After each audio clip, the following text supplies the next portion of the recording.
Hi guys, welcome back with me again in this channel. On today's tutorial, I'm gonna show you how you can use the CapCut autofill in mobile to expand your photo.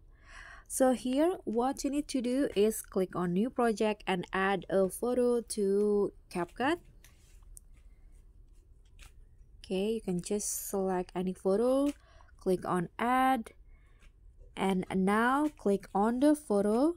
Go to style, and here on the trending you'll easily find the autofill 1 or 2. So just choose which one to use. I'm going to try use the autofill 2. CapCut will apply the effect, the style. Good.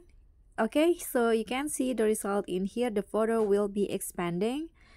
Let's try the autofill 1 to see how it looks like. Okay, so I think autofill 2 is more white than the number 1. So that's all from me. Thank you so much for watching. Please don't forget to subscribe, click on the like, leave a comment, also click on the thanks. Bye.